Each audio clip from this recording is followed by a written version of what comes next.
இந்த 2026 உங்களுக்குன்னு எடுத்து வச்சிருங்க. போதும், யார் யாருக்காகவெல்லாமோ உழைச்சது, ஓடுனது, அலைஞ்சது, அழிஞ்சது போதும். இந்து சிவிலைசேஷனோட சோசியல் ஸ்பிரிச்சுவல் கேபிட்டலா என்ஜாய் பண்ணிட்டு இருக்கீங்க. இன்னமும் தங்கள் குழந்தைகளை தங்கள் சம்பாத்தியத்தின் மூலம் படிக்க வைக்கின்ற ஒரே சிவிலைசேஷன் இந்து சிவிலைசேஷன் தான். வேற எந்த சிவிலைசேஷன்லயும் அந்த பழக்கம் இல்ல. நம்முடைய ஹிந்து சிவிலைசேஷன் நமக்கு கொடுத்த social, spiritual, moral, cultural capital. வேகமா வெஸ்டர்ன் சிவிலைசேஷன் நோக்கி போறீங்க. குடும்பம் வேணும், லார்ஜ் ஜாயிண்ட் ஃபேமிலிஸ் வேணும், டைட் நிட் ஃபேமிலிஸ் வேணும். அதோட இணைந்து வாழ்வதுதான் சுதந்திரம். இந்துக்கள் அந்த நாட்டோட கவர்மெண்ட் மேல போடுற லோடு மிக மிக மிக குறைவு, லோயஸ்ட் லோடு. நம்முடைய சனாதன இந்து தர்மத்தோட சிவிலைசேஷனை, அந்த வாழ்க்கை முறையை வேறறுத்தே தீர்வோம் என்று வெறித்தனம் கொண்டு இயங்கிக் கொண்டிருக்கும் தீய சக்திகளே, அவைகளின் பின்னால் சென்று கொண்டிருக்கும் மூட இந்துக்களே, புரிந்து கொள்ளுங்கள்.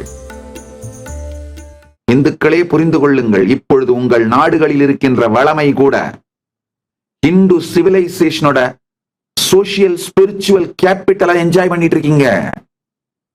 இந்து சிவிலைசேஷனோட சோசியல் ஸ்பிரிச்சுவல் கேபிட்டல்னா என்ன சொல்ல வரேன்னா, நம்முடைய இந்து சிவிலைசேஷன் நமக்குள்ள கத்துக் கொடுத்த கருத்துக்கள், அதனால் விளைந்த மாரல், அதனால் விளைந்த சமூக கட்டமைப்பு நாட்டுக்கு பெரும் சுமைகள் இல்லாமல் காக்கின்றன. உதாரணத்துக்கு இந்த முதியவர்களை பார்த்துக் கொள்வது, பெற்றோர்களை பார்த்துக் கொள்வது.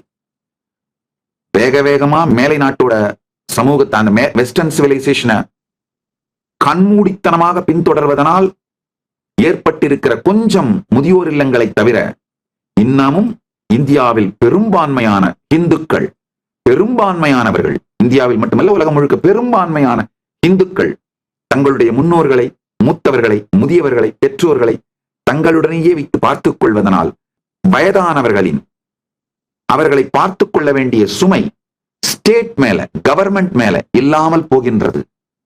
இன்னமும் தங்கள் குழந்தைகளை தங்கள் சம்பாத்தியத்தின் மூலம் படிக்க வைக்கின்ற ஒரே சிவிலைசேஷன் இந்து சிவிலைசேஷன் தான். வேற எந்த சிவிலைசேஷன்லயும் அந்த பழக்கம் இல்ல. அது மட்டும் இல்ல, நம்ம சிவிலைசேஷன்ல பெரியவங்க என்னுடைய தலைமுறைக்கு நான் சேர்த்து வச்சுட்டேன்பா அப்படின்னு நினைச்சுதான் அவங்க முதுமையை வாழ்வாங்க. ஆனா வெஸ்டர்ன் சிவிலைசேஷன்ல என் லாஸ்ட் செக் பவுன்ஸ் ஆகணும் அப்படிதான் வாழ்வாங்க. அவங்க லைஃப் ஸ்டைலே இப்படித்தான். நம்ம முன்னோர்கள் பாத்தீங்கன்னா, நம்ம பெரியவங்க பல கோடி சொத்து, வீடு இருக்கும், ஆனா இன்னமும் டூ வீலர்ல போயிட்டு இருப்பாங்க, இல்ல வாடகைக்கு டாக்ஸி எடுத்துட்டு போவாங்க, சொந்த கார் கூட வச்சுக்க மாட்டாங்க. இதெல்லாம் நம்ம சிவிலைசேஷனோட சோசியல், கல்ச்சுரல், ஸ்பிரிச்சுவல் கேபிட்டல்.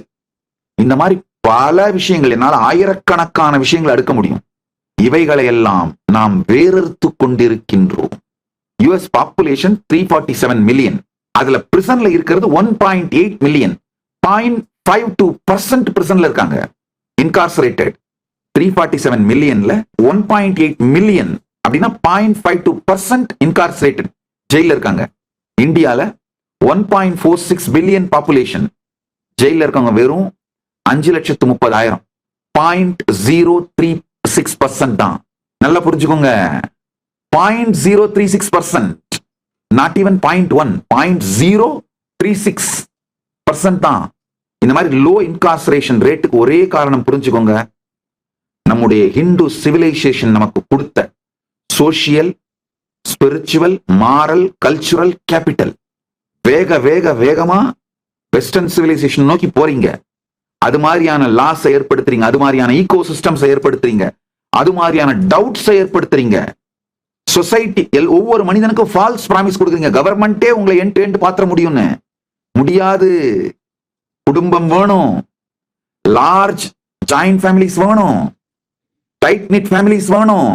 அதோட இணைந்து வாழ்வதுதான் சுதந்திரம். ஆனா இப்ப என்ன நினைக்கிறோம், குடும்பத்தை வெட்டுவதை, எல்லோரையும் எடுத்தெறிவதை, சமூகத்தை அழிப்பதை, அதை தான் சுதந்திரம்னு கிளைம் பண்ணி டீச் பண்றோம். இப்ப எங்க போறீங்க? இதே மாதிரி இந்தியாலையும் 0.52% பாப்புலேஷனை இன்கார்சரேட் பண்ணணும்னா கவர்மெண்ட்டுக்கு என்ன எக்ஸ்பென்ஸ் ஆகும் தெரியுமா? இது கவர்மெண்ட் மேல எவ்வளவு பெரிய லோடு தெரியுமா? கவர்மெண்ட் மேல இருக்கிற லோடு மொத்த லிஸ்டிங் எடுத்தோம்னா வயதானவர்களை பார்த்துக் கொள்ளுங்க, இந்த பென்ஷன், எல்டர்ஸை பார்த்துக்கிறது, எல்டர்ஸுக்கு மென்டல் கேர் கொடுக்கிறது, குழந்தைங்களை படிக்க வைக்கிறது, அவங்க ப்ரொடக்டிவான சிட்டிசனா மாறுற வரைக்கும் அவங்களை படிக்க வைக்கிறது, அவங்க ரிட்டையர் ஆன பிறகு அவங்களை பார்த்துக்கிறது.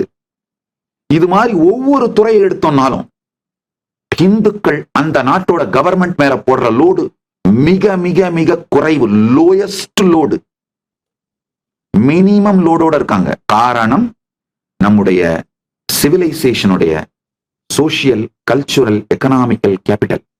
இது எதுவுமே புரியாம இந்து மதத்தோட economic impact, social impact, Hindu மதத்தோட ஸ்பிரிச்சுவல் சயின்ஸும் கல்ச்சரும் ஒரு நாட்டுக்கு எந்த அளவுக்கு மிகப்பெரிய நன்மையாகவும் பலமாகவும் இருக்கிறது என்று தெரியாமல், தெரிந்து கொள்ள விரும்பாமல், புரிந்தும் அதை பற்றி கவலை இல்லாமல் கொடுமையான வேகத்தோடு நம்முடைய சனாதன இந்து தர்மத்தோட சிவிலைசேஷனை, அந்த வாழ்க்கை முறையை வேறறுத்தே தீர்வோம் என்று வெறித்தனம் கொண்டு இயங்கிக் கொண்டிருக்கும் தீய சக்திகளே, அவைகளின் பின்னால் சென்று கொண்டிருக்கும் மூடஹிந்துக்களே, புரிந்து கொள்ளுங்கள். நீங்களும் 0.52% பாப்புலேஷனை இன்கார்சரேட் பண்ற அந்த ஸ்ட்ரக்சரை தான் நோக்கி ஓடிட்டு இருக்கீங்க. பள்ளிகள் எல்லாம் இடித்து சிறையாக்கிக் கொள்ளுங்கள். பள்ளிகளில் பகவத்கீதையை மறுப்பதாலே அவைகளை சிறையாக்கி, சிறையிலே நிரப்பி, சிறையிலே பகவத்கீதை படித்துக் கொள்ள அனுமதித்து, இப்படிதான் நடந்துட்டு இருக்கு. இதை நோக்கிதான் ஓடிட்டு இருக்கீங்க. புரிந்து கொள்ளுங்கள். இந்த புத்தாண்டில் ஆன்மீக விழிப்பு, உயிர்மை, நமக்குள்ளும் நம்மை சுற்றி நடப்பவற்றையும் ஆன்மீக விழிப்புணர்வோடு பார்க்க துவங்குங்கள். 2026 உங்களுடைய ஆன்ம விழிப்பிற்காக, உயிரை உயிர்ப்பிப்பதற்காக, உங்களுடைய தனிப்பட்ட ஆன்ம விழிப்புக்காக, உங்கள் உயர்வுக்காக செலவிடுங்கள். இந்த 2026 உங்களுக்குன்னு எடுத்து வச்சிருங்க. போதும், யார் யாருக்காகவெல்லாமோ உழைச்சது, ஓடுனது, அலைஞ்சது, அழிஞ்சது போதும். இந்த 2026 உங்களுக்கு உங்கள் உடல் நலத்தை மேம்படுத்துவது, உங்க உடலை பற்றி நீங்கள் வைத்திருக்கும் கருத்தை சரியானதாக, முழுமையானதாக ஆக்குங்கள். அப்ப தானாவே உங்கள் உடலை பற்றி நீங்கள் வைத்திருக்கும் கருத்து முழுமையானதாக ஆனாலே, உங்களை அறியாமலேயே நீங்களே காலையில 4 மணிக்கு எந்திரிச்சு யோகா பண்ண வந்துருவீங்க. பிரம்ம முகூர்த்தத்துல தூங்கக்கூடாது. என்னுடைய பயாலாஜிக்கல் கிளாக் பர்ஃபெக்டா வேலை செய்யணும். அதோட இணைந்து என்னுடைய உடம்பையும், உடம்பின் செயல்கள், வாழ்க்கை முறையை அலைன் பண்ணிக்கணும் அப்படின்னு கரெக்டா சனாதன இந்து தர்மத்தின் மரபு வாழ்க்கை முறைகளான பிரம்ம முகூர்த்தத்தில் யோகமும், பூஜையும், தியானமும், சூரியன் எழுந்த பிறகே உண்பது, சூரியன் சாய்ந்த பிறகு உண்பதில்லை, மாமிச உணவு நார்மல் உணவாக மாறக்கூடாது, உங்களுடைய உடல், மனம், உயிர் இவைகளை பற்றி நீங்கள் வைத்திருக்கும் கருத்துக்கள் முழுமையானதாகவும், சரியானதாகவும், நேர்மையானதாகவும் மாற வேண்டும். அததான் ஆன்ம விழிப்புணர்வுன்னு சொல்றேன். நீங்க உங்க வாழ்க்கையில வேற ஒன்னும் பெருசா சாதிக்க வேண்டியது இல்லைங்க. உங்க உடல், மனம், உயிர், வாழ்க்கை இவைகளை பற்றி வைத்திருக்கின்ற கருத்திலே தெளிவு வந்தால் மட்டும் போதும். தானாவே இந்த பிரபஞ்சத்தின் இயக்கம் தர்மத்தோடு இணைந்து உடலும், மனமும், உயிர்மையும் உச்சத்தில் இருக்கின்ற இனிமையான வாழ்க்கையை வாழ ஆரம்பிச்சிருவீங்க. வெறும் இந்த 28 நாள் மட்டும் எனக்கு கொடுங்க. எனக்கு கொடுங்கன்னா நான் உடனே உங்களை ஆசிரமத்துக்கு வந்துருங்கலாம் கூட கூப்பிடல. அப்படி வந்திருக்க முடிஞ்சா வாங்க. கைலாசா திருவண்ணாமலையோட கதவுகள் திறந்தே இருக்கின்றன. ஜனவரி 1ஆம் தேதியிலிருந்து 31ஆம் தேதி வரைக்கும் இலவசமாக பரமசிவசேனை நிகழ்ச்சி நடக்குது. உணவு, தங்குமிடம், வகுப்புகள் அனைத்தும் இலவசமாக கொடுத்து வகுப்பு கொடுக்குறேன். அது 5 லட்சம் ரூபாய் பெருமானுடைய ப்ரோக்ராம் இலவசமா கொடுக்குறேன். அது ஒரு பக்கம். 2வது, இந்தியா முழுக்க யாத்திரை பண்ணணும்னு நினைக்கிறவங்களுக்கு, பரிவராஜ யாத்திரையா போகணும்னு நினைக்கிறவங்களுக்கு இந்த 1 மாத வகுப்பையும் இலவசமா கொடுத்து, 5 லட்சம் ரூபாய் பெருமானுடைய வகுப்பையும் இலவசமா கொடுத்து, நீங்க யாத்திரை போறதுக்கு குறைந்தபட்சம் 1 லட்சமாவது ஒவ்வொருவருக்கும் செலவழிக்கின்றேன். கைலாசா திருவண்ணாமலையில் நடைபெறும் பரமசிவசேனா பயிற்சி முகாமில் இணையுங்கள்.